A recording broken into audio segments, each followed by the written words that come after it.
21শে জুলাই ধর্মতলায় দলের সহিত সমাবেশ সফল করার জন্য কেশিয়ারি রবীন্দ্র ভবনে প্রস্তুতি বৈঠক করল কেশিয়ারি ব্লক যুব তৃণমূল কংগ্রেস। বৈঠক থেকে নেতৃত্বরা ধর্মতলায় মমতা বন্দ্যোপাধ্যায়ের সভা সফল করার জন্য বিভিন্ন কর্মসূচি স্থির করেন। ধর্মতলার সভাকে সামনে রেখে আগামী 12ই জুলাই পশ্চিম মেদিনীপুর জেলা যুব তৃণমূল কংগ্রেসের পক্ষ থেকে একটি র্যালির আয়োজন করা হয়েছে। সেখানে সমস্ত যুব সভাপতি এবং যুব সংগঠনকে উপস্থিত হওয়ার জন্য আহ্বান জানান পশ্চিম মেদিনীপুর জেলা যুব তৃণমূলের সভাপতি নির্মল চক্রবর্তী। এই দিনের এই বৈঠক থেকে সামনে 2026-এর নির্বাচনকে সামনে রেখে কর্মীদের কাজে নামার পরামর্শ দেওয়া হয়। যুব সভাপতি ছাড়া এই দিনের এই সভাতে উপস্থিত ছিলেন কেশিয়ারি ব্লক তৃণমূলের সভাপতি অশোক রাউত, কেশিয়ারি ব্লক যুব তৃণমূলের সভাপতি সঞ্জয় গোস্বামী, জেলা পরিষদের সদস্য কল্পনা শেঠ, পশ্চিম মেদিনীপুর জেলা মহিলা তৃণমূল কংগ্রেসের সভানেত্রী মামনি মান্ডি, পবিত্র শীত সহ আরো অনেকেই।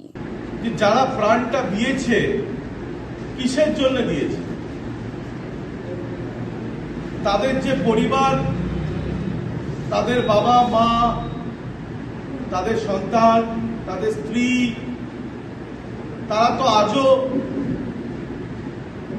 দেখেন যে তাদের পশ্চিমবঙ্গ সরকারকে, মমতা বন্দ্যোপাধ্যায় এবং তৃণমূল সরকারকে প্রতিষ্ঠা করার লক্ষ্যে সেই প্রাণগুলো সেদিন বিসর্জন দিয়েছিলেন।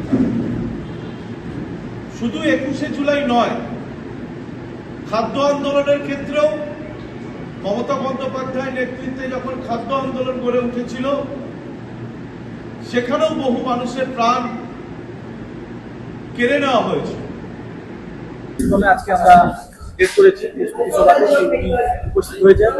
তো আমরা 21শে জুলাই এবং আমাদের জেলার একটা নির্দেশ ছিল যে আমাদের মেদিনীপুর শহরে মহামিছিল করবেন জেলার যুব সভাপতি উদ্যোগে। সেখানে আমাদের রাজ্য মহিলা সভানেত্রী থাকবেন যুব, আমাদের সাংসদ যাদবপুরে আমাদের সায়নী ঘোষ মহোদয় এবং অন্যান্য নেতৃত্ববর্গরা উপস্থিত থাকবেন। তো তারই প্রস্তুতিতে আমরা কেশিয়ারি ব্লক থেকে ব্যাপক পরিমাণে আমরা ওই 12 তারিখ যে মিছিল হবে মেদিনীপুরে, আমরা মানুষজন নিয়ে যাব, সেই মিছিলে আমরা যোগদান দেব।